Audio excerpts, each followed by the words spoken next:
Hello everybody, I'm Thomas. Welcome back to another solo RPG video. This time, I'm going to be playing this RPG called Escape the City. This was written and illustrated by Jim Hall. Escape the City is an interesting RPG. It's more of a... I would just describe it's more of like an RPG used with other RPGs. So like I'm going to be using it with D&D here today. You can either use it with Dungeons and Dragons 5th edition, or you can use another system called Karn. Escape the City is more like a play along adventure type thing. It's like a one-shot type generator, I would call it. So I'll give you a bit of description about Escape the City. It says an army of mysterious assailants has infiltrated the island of Wateroo for unholy purposes. Unfortunately, your plans for a peaceful evening enjoying the Wateroo culture will not come to pass. There are only 4 bridges out of the city, and all span dangerous rapid-fill ravines. You will learn each is guarded by a formidable foe. So this, like I said, is as a kind of a scenario designed for a couple of characters. You could play 1 to 4 characters with it. I'm going to be using 2 here today, 2 level 3 D&D characters.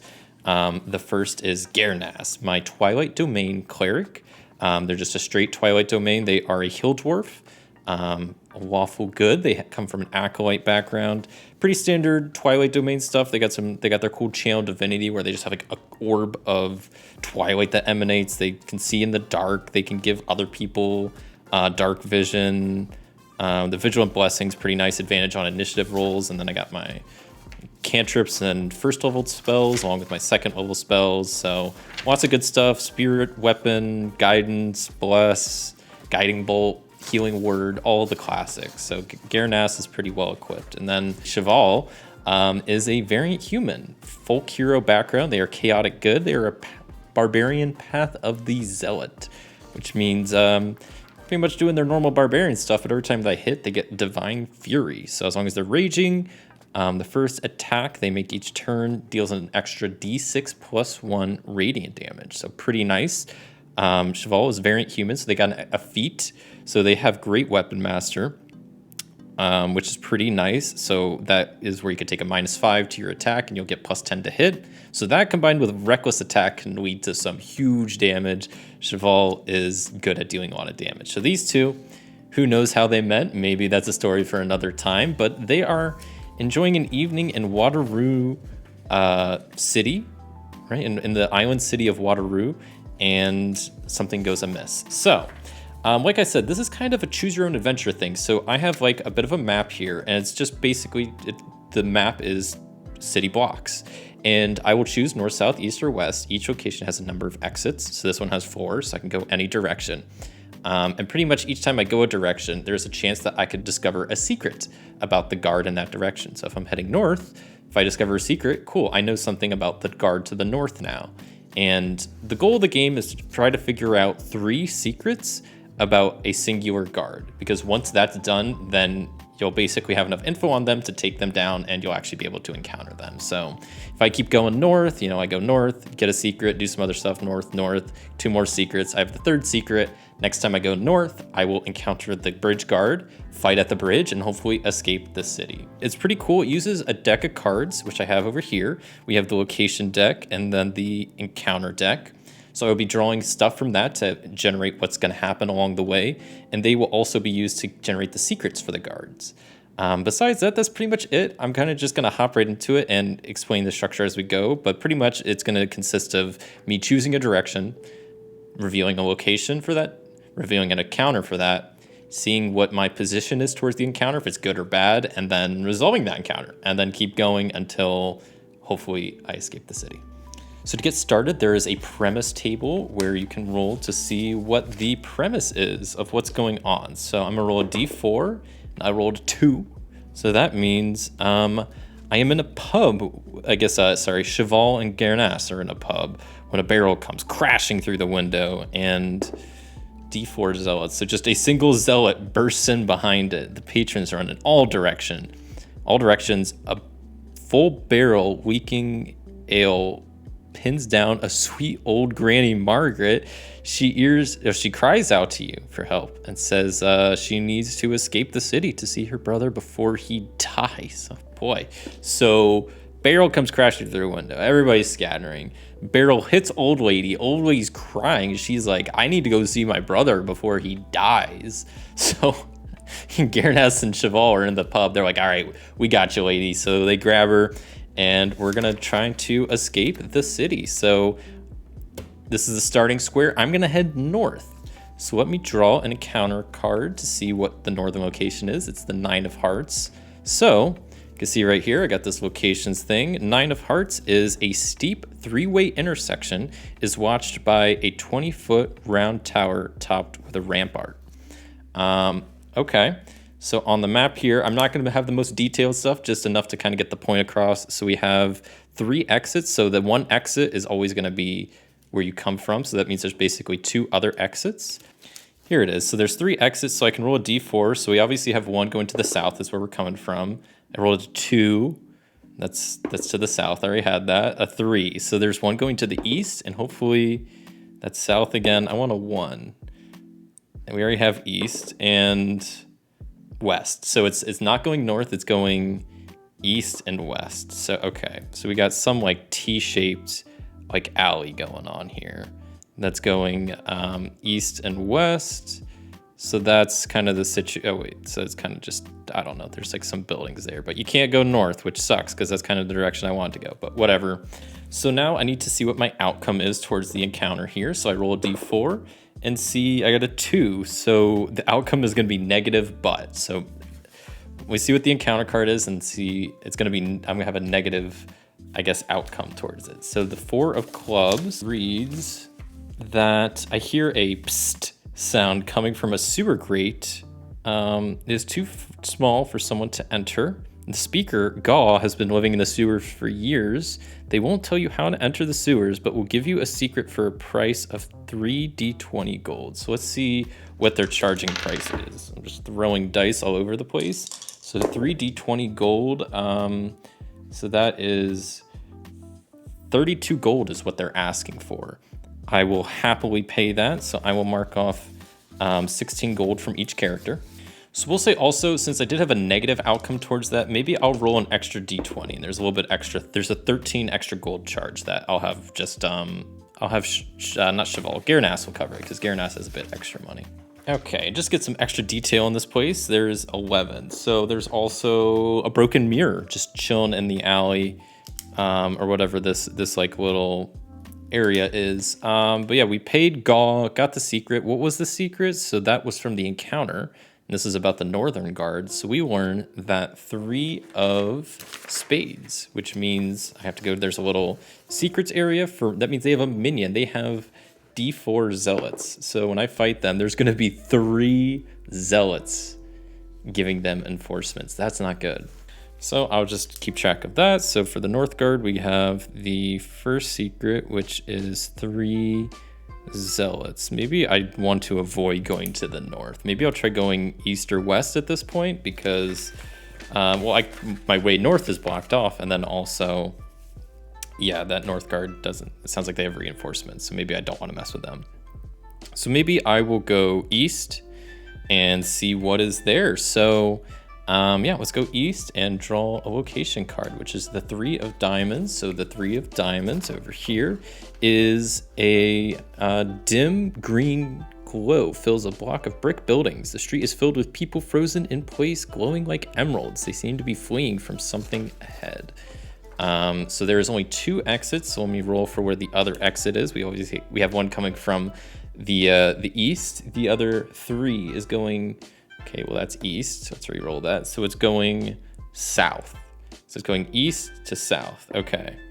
So we got kind of like, I don't even know what to call it, but kind of like a just downwards turned kind of place. And these are like brick buildings. Once again, not going for artist of the year here with these, just trying to get something going. So we got kind of like a downwards turned map. So I can only go south from here. There's a lot of frozen people. Just like little dots, something in the alley there, glowing green. That's something. And then that's that. So then I want to roll a d4 to see what my outcome is towards the encounter. So I got a 2. So once again, it is going to be a negative outcome towards the 10 of spades as the encounter. So up here, 10 of spades. I think I just went past it. Is, no, my stuff's out of order. No, it's not. It's up here. 10 of spades. Someone has built a huge barricade blocking one of the exits with furniture, wagons, and barrels. It is nearly impossible to climb. Location gets -1 exits, so I couldn't even go south if I wanted. This whole area is just, there's just stuff here blocking the way. So that's kind of sunk. That way I just can't go. So at this point, I will probably just go back here to the T alley, and I will go to the east, I guess, and see what's over there. So I can also, I should note, after the first turn, you can peek around corners. So maybe I'll peek first, and you just reveal the location. You don't have to move yet. So that's a 6 of diamonds.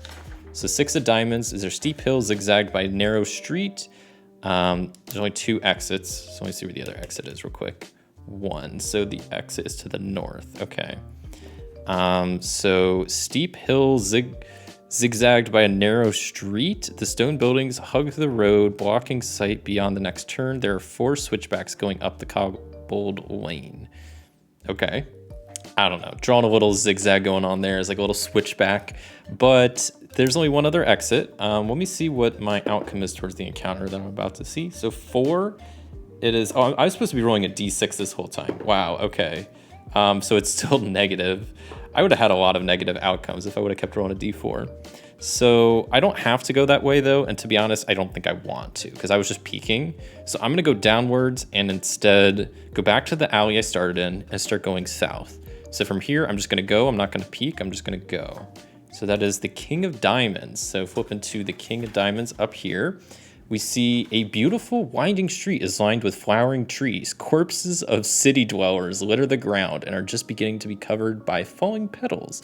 As a last act of defiance, one of the victims wrote a clue in the blood. Oh, thank you. Thank you. So I do need to see, this only has 2 exits, so which way is the other exit? Obviously one's going from the north. The other is going, unfortunately it's going east. Gosh dang, I'm never gonna escape the city. So this is like a winding path. Oh, it's going to the east. I almost drew it to the west. The west. There we go, to the east, and there's like trees and just dead bodies everywhere. So there's just dead people on the ground. I'm just drawing little squiggles, whatever. Squiggles, dead people. Great time for us people trying to escape the city with old Miss Margaret. So outcome towards this is 1. So completely negative with a lasting consequence. So this encounter is going to be bad. It is a 5 of clubs. So the 5 of clubs means going to encounter a zealot priest presides over a group of citizens, each glowing green with 8-pointed stars on their forehead. There's 3 D6 citizens. So roll that up. There are 8 citizens. If spotted, the priest will direct the group to attack you. And right now my outcome's completely negative. That means they definitely spot us. Like we don't even have a chance to try to escape. There's all these dead people here. And yeah, so it seems like I'm about to have to fight this. But there's like citizens? Am I going to fight a bunch of just eight brainwashed citizens along with this zealot? This priest is going to have just attack me. Also, let me real quick draw the secret because I don't want to, before I get too much into this whole encounter, that person did, as an act of defiance, drew a secret about the South Guard. So that would have been the 5 of Hearts. So let me do that real fast before I do all this other stuff. So 5 of Hearts means the guard to the south has giant strength. So they do +2 damage with strength attacks. Okay.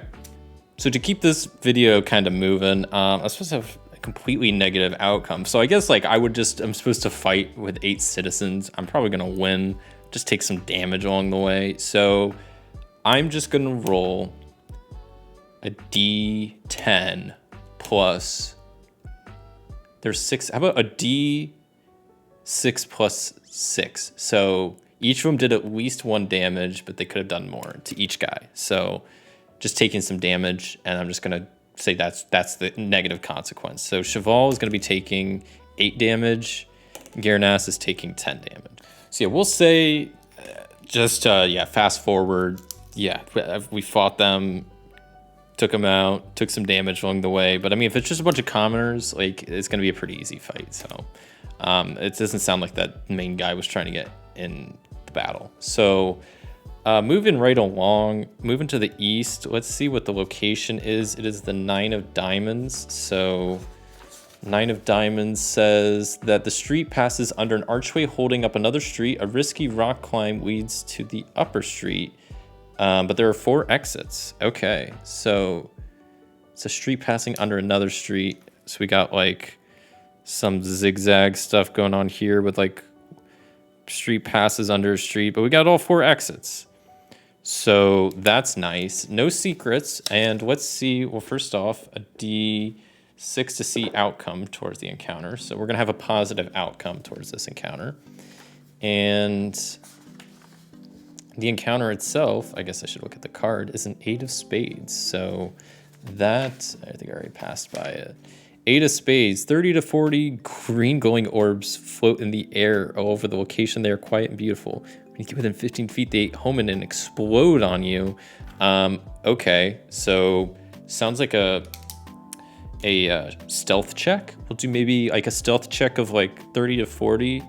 I have a little like system that I use for coming up with DCs. So that's probably like a moderate. So it's gonna be like a 13 stealth check for each of these. So Cheval has a stealth of +2. So he rolled a 13 +2, 15. Cheval is fine. Garnas +2 failed. They only rolled a 2. So Garnas is going to be taking some damage. Did it specify how much? Or take 2d6 fire damage. Okay, so Garnas is taking 6 fire damage. Okay, so they're not doing too good on health. Down to 14, but they can heal up. We got potions, it's fine. So lots of these orbs did all right. Garnas hit a few, but we're gonna just keep going south. That's kind of the point, is to keep going south, try to find the south guard. So the next south location is the Jack of Diamonds. So let's see. I went right by it, didn't I? Jack of Diamonds is up here. An ornate fountain marks the center of a ransacked square. The fountain is still and its waters are red with blood. A figure is draped face first into the pool. Touch the body and receive a vision of what lies ahead. I mean, I probably would touch the body to loot the body. So this area does have 4 exits though, which is nice. I'll just jot that down real quick. Like over here, we got a fountain in the center with like a guy just face down in it, and it's red. So let's see what the encounter is first. So what's my position towards the encounter? It is completely negative with lasting consequences. And the encounter itself in this place is Ace of Clubs, which is probably bad. A zealot who has set their own robes on fire is holding a green glowing orb. As they scream, a floating projection of Kolbanri hovers above the flames and attacks all that come near. Retrieve the orb, and you can use an action to sacrifice HP to summon the floating head. Do your bidding. Okay. I also discover a secret. What? Okay, so Zealot is holding a green glowing orb. They have a head above the flames that attacks everybody that comes near. Honestly, I'm just gonna let that situation go. But somehow I still draw a secret. So maybe like, I don't know, the guy set himself on fire, but through some of the other possessions, I figure out a secret. Because that's how I interpret that. I'm gonna just ignore that. I know I'm completely negative with lasting consequences. So maybe I'll try to make, I don't know, just another moderate stealth check to try to avoid it. So let's see, another moderate stealth check with a 3 modifier. So it's gonna be a 12 stealth. Cheval, that dice rolled off the table, kind of, that was a 17. So Cheval's good, Garnas is also good. So they both sneak past this guy. We get a secret from him. So we learn the 7 of Spades about the guard to the south, which means the guard to the south has a bombardier ally. And then also after sneaking past the guard, I will go up to the body in the fountain, trying to loot it. And I get another vision of about a secret ahead, which is also about the south guard. And that is the 5 of Diamonds. So I learn that they are stinky. The first time you are within 5 feet, roll a strength, or it's a constitution save, or gag and cough through your next turn. So the south guard is really stinky, apparently. And with that clue, that is the third secret about the south guard. So if I go south again, this next spot will be a bridge, and I can fight the guard. So while I have a quick moment of respite, I will do a few things. I will first, I need basically just to heal up. So Garnas is going to, well, we both have some healing potions. I think I have like 2 healing potions for each of us. So I'll probably just use both of those. But yeah, I'm gonna just start chugging some potions. So Garnas first is going to chug some potions. He has 2. So the first one gets him 5, 7, and then the other 6, 8. So 15 is what they heal up. So almost back to max. He's at 29 out of 30 HP. And then Cheval is also going to do the same. Drink both potions. The first, that is 6 plus 2 is 8. And then plus another one, 8 plus 6, 14 brings that's back up to 32. Yeah, back up to max. Okay, well, after taking a brief moment to rest, heal up, drink some potions, Garnas and Cheval are ready to, I think, just fight this guard to the south. They got Margaret with them. Margaret's ready to go see her brother. And yeah, so with the bridge guards, first thing I need to do is get a lay of the land. I roll a d6 to see what the bridge looks like. It is a 4. So the bridge is filled with 3d6 frozen citizens. Citizens in green frozen light or whatever. So there's 13 frozen citizens. Okay. Keep that off to the side. I'll do that here in a second. And then the other thing I need to roll for is the base bridge guard. Oh, this is a d3 I need. So give me a d3. That is just a 1. So they're going to be a strong guard. Okay, and I've added just 13 dots for the 13 frozen citizens around, and I think, yeah, we got the bombardier that they have like summoned on their side or whatever. And I got Garnas and Cheval. We're on the bridge, ready to make the escape. So let's roll for initiative. Go with Cheval first. Let's see what they get. So they have +2 initiative, so they have 4. Garnas has advantage on initiative with their vigilant blessing, so they have a -1, so 18. So at the top of the initiative is the guard, and it's going to move, I think it's only going to move 30 feet, so it can go 5, 10, 15, 20, 25, 30. Unfortunately, can't even reach Cheval. That was kind of their target. Next is Garnas in the order. Garnas is going to do a few things. First, they are going to spend a 2nd level spell slot to... bonus action, I think, I'm trying to think of what I actually want to do. I guess I'm going to cast Guiding, or not Guiding Bolt, Spirit Weapon. So I will just make a token for that. So Spirit Weapon, SW. And I will place that Spirit Weapon, I guess, over here behind the guard. And so whenever I summon the Spirit Weapon, that was my bonus action. That I can use it to attack. So I don't know why I just put that away. I have a +5 to hit, and then I do +3 damage. Yeah, so +5 to hit for the guard. I roll, or for the weapon. I roll 7, that misses. That was my bonus action. As my action, I'm definitely going to channel divinity. I will present my holy symbol, say a blessing to Saloon. I think Saloon is the twilight goddess, and have a twilight sphere emanate around for me, mainly because now that I end my turn, I get some temporary hit points each round, along with anybody in my range, aka just Cheval. So I get 4 plus, so I get 7 temp HP. Pretty nice. So that is going to be it for my turn. It is now the bombardier guy's turn. So how far can they move? They can move 30 feet. And then they have a 30, okay, so 5, 10, 15, 20, 25, 30. I can go 5, 10, 15, 20, 25. Maybe, I think they would be able to move diagonal, because then they go 5, 10, 15, 20, 25, 30. Yeah, so they would be able to hit Cheval just barely with their Eldritch Bomb. I mean, just barely. So they're going to have to make a Constitution saving roll. Cheval absolutely fails because he rolled a 2. And he's going to be taking some damage, I guess. On a failed save, the creature takes 2d10 or 2d6 fire damage, gets pushed back 10 feet. So he's taking 6 fire damage, it gets pushed back 10 feet. 5, 10. That was really unfortunate. So Cheval, it was just 6 fire damage. That's not terrible. Could be better, could be worse. So down to 26 health for poor Cheval. But that's okay. It's all right. Back to Cheval's turn, or not back to Cheval's turn. It is Cheval's turn. Cheval's first turn. What's Cheval going to do? Cheval's going to rage because they're a barbarian, and that's what barbarians do. So bonus action, rage. As my action, I'll go 5, 10, 15, 20, 25, 30. To be kind of at the corner of all 3 of them. So I don't take an attack of opportunity because I never left the guard's range, but I'm still within the range of the bombardier guy because I kind of just want to take him out in one go.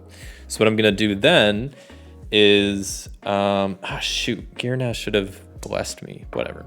I'm going to recklessly attack and also use my Great Weapon Master. So what that means is I will be taking a straight roll because my Great Axe gives me a +5. I'm going to take a -5 with my Great Weapon Master, so just a straight roll, but I'm going to recklessly attack, so I will get advantage. Which means 15, does that hit the Bombardier dude? 15 definitely hits. So they are going to be taking a lot of damage. A D12 +3 +10 plus my Divine Fury. So was it a D12 basically +13? So that is 22 damage slashing. And then I do an additional 5 radiant damage with my Divine Fury. So 20, yeah, they only had 13 health. So they're mega dead. Thank goodness. All right, so Bombardier dude is out of here. Also, Cheval was supposed to make a Constitution saving throw to not choke and cough. Okay, he's good, right? Because it was only, yeah, he has 16, so he saved to withstand the guard's stinkiness. So Cheval is good on that part. That is it for his turn. So we're going to be back to the top of the order with the guard. The guard is going to turn around, looking at Cheval, who just swung at them, and the guard's going to take their Warhammer and try to hit Cheval. First is going to be, yeah, that's going to hit. That's like an 18 plus. So what does the Warhammer do? It does D8 +3, so it's going to be a D8 +5 because it's doing more damage because of its giant strength ability. So 10 damage to Cheval. Cheval's raging, so he's only taking 5. Also, when Cheval ended his turn, he would have gotten additional health from being in the sphere, so he would have gotten 4 damage. So he only took 5, so he's only taking 1 because that blew through his temp HP, and then he's still rocking. Okay, but unfortunately, the guard's going to swing again. And oh, the guard would have had advantage. So let's see. First off, they didn't get a crit, and then the guard's going to swing again at Cheval. They got. Can the camera pick that up? That is 2 20s. He double crit. The guard double crit Cheval. Oh, that's not good. So that means Cheval, I just rolled 2 20s. So that means Cheval's taking 2d8 +5 damage. So he's taking, so that's 14, 19 damage halved. What, I'm taking like 9 damage? That's bad. Cheval's down bad. I'm down to 16 health. That hurt, man. A crit hurt. That's halved in everything. It's not too good. Okay, back to Girnas's turn. So Girnas as an action is probably going to heal up Cheval. Either that or I could just try to take this guard down. We probably need to focus a bit more on the long term here. So I will, as an action, spend a first level spell slot to cast Healing Word. Or should I cast, do I have Cure Wounds? No, I'll cast Healing Word, yeah. on Cheval, and that will heal him up some because he needs it. Not very much, but okay, that's actually not bad. So 6 health for good old Cheval. So Cheval will be back up to 22 health. Good stuff. Okay, then as a bonus action, Garanas still has the spirit weapon up, so he will be able to strike with that. Let's roll for that. So that is a 13 plus 5 that hits. So then how much damage does that do again? I totally forget. It's a d8 plus 3 damage to the guard. So that is going to be 5 plus 3 is 8 damage to the guard. All right, slowly. That's the first hit on them, so 8 damage brings them down to 76 health. That's still a lot of health, but now that the Bombardier dude is out of the way, should be a little bit easier. So that was it for Garanas' turn. It's the end of their turn. He still has the Twilight Sphere up, so he gets 9 temp HP. That replaces the 7 he had before. And now it is Cheval's turn, right? Guard went, now Garanas, now Cheval. Yeah. So Cheval doesn't really have a bonus action, so he's just going to recklessly attack, Great Weapon Master attack, do this whole attack again. So basically, once again, rolling with advantage, straight roll, because I'm +5 with my Great Axe normally, -5 with Great Weapon Master. Let's see what I get. Okay, a 17 definitely should, let me double check. That definitely should hit the guard, right? Yeah, 17 hits. So I'll be doing a d12 plus 13 plus a d6 plus 1. So the d12, please be something good. 11, that is awesome. So 11 plus 13, so that's what, 24? So I do 24 slashing damage, and then I do an additional 5, 6. So a total of 30 damage in one turn. So he's down from 76 health to 46 health in one swing. Cheval is just a beast, just boom, recklessly attacking. It's his great axe just swinging away. And that is it for Cheval's turn. Not quite. Cheval ended his turn in the Twilight Sphere of Garanas, so he will be able to get, how many temp is it? 8? It's plus 3, so 8 temp hit points. That is a significant amount. So back to the guard's turn. The guard is going to just look at Cheval and swing again after hitting them so good last time. So that does hit. They rolled a 17. So that means they get their d8 plus 5. So they're going to be doing 10 damage to Cheval. Because they're raging, they're only taking 5. They got the temp hit points, so they're only taking 3 or no actual hit points. And then attacking again, the guard's going to hit. And that's only 1. So 1 plus, so they're taking 6 halved. That's the rest of their temp hit points. So Cheval didn't get hit. Between the raging and the temp hit points, sitting pretty good. So back to Garanas' turn. So first thing Garanas is going to do is swing the spirit weapon at the guard. And that's going to be a 10 plus 5 is 15. I don't think that hits. Yeah, they have an AC of 16. So no, not going to hit. Then being a little mad that my spirit weapon just missed, I think Garanas is going to, let me make sure I can actually do what I'm about to do. Garanas is going to spend a 2nd level spell slot and fire Guiding Bolt. So ranged spell attack, and if it hits, it's going to do 5d6 radiant damage. So let's hope this hits. That is a 4 plus 5, 9, completely misses. So that spell slot was for nothing. And that is going to be it for Garanas' turn. End of his turn, I have to reroll for my temp HP and my Twilight little bubble. Back to 6 temp HP. Back to Cheval once again. Already raging, nothing to do with my bonus action. I'm just going to recklessly attack, Great Weapon Master attack, straight roll with advantage. Let's see how this goes. This is double 17s. They both hit, right? Because they have 16, right? Yeah, 16 AC. They both hit. So same thing, D12 plus 13 and then a D6 plus 1.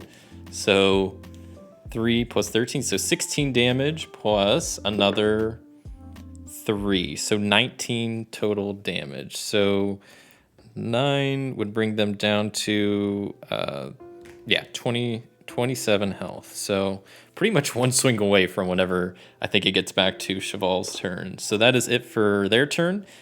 They are in the Twilight thing, so they get more temp HP. Ooh, that is the full 9 temporary hit points for Cheval.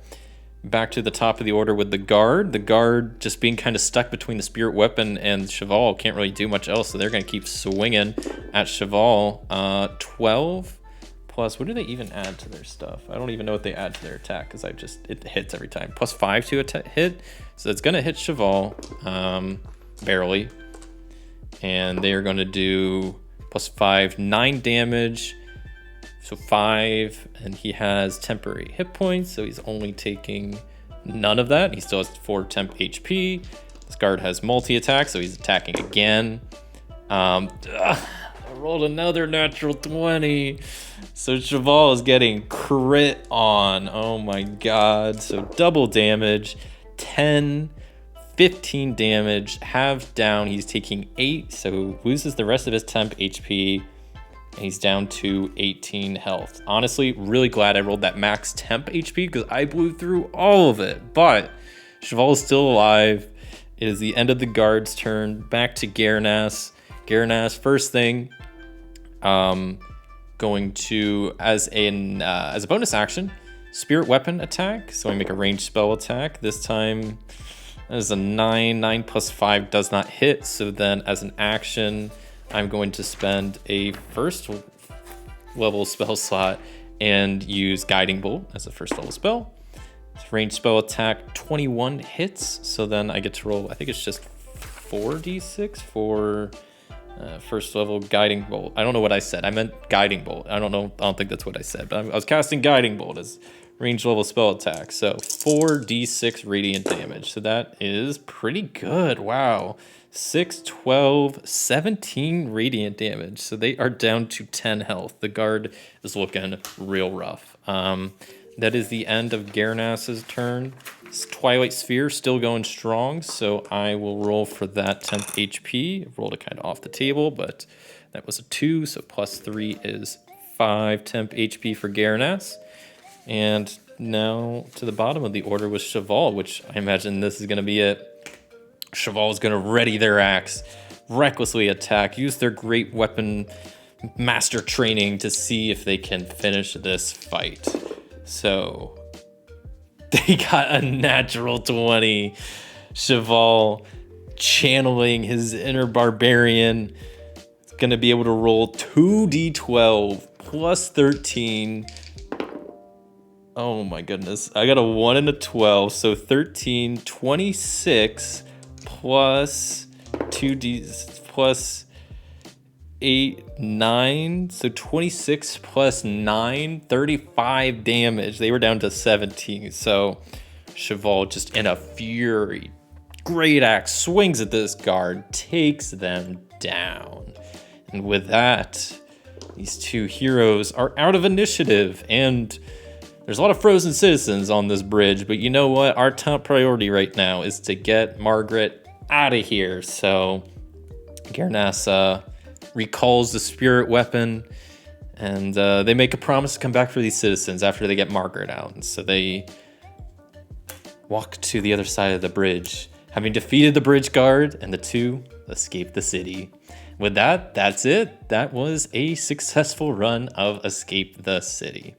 Had a lot of fun playing this. This is such a cool game. I'll throw my little map up here. Maybe you can see that, my really bad drawing skills. We were here at the end with the bridge. It's just kind of a reference, but yeah, this is a really cool game. I really like using this. I've already used it a couple times as like a one-shot for D&D, just a one-time campaign. And what's nice is this could be played solo, so it works pretty well that I can DM and also play a character, because I really like the combat in D&D. It's one of my favorite things about the game besides just creating characters. So it's nice that I can kind of play and also DM with something like this. But yeah, had a lot of fun playing this here today. Let me know what you thought of Escape the City. Leave a like if you enjoyed this video, and until next time, I'll see ya.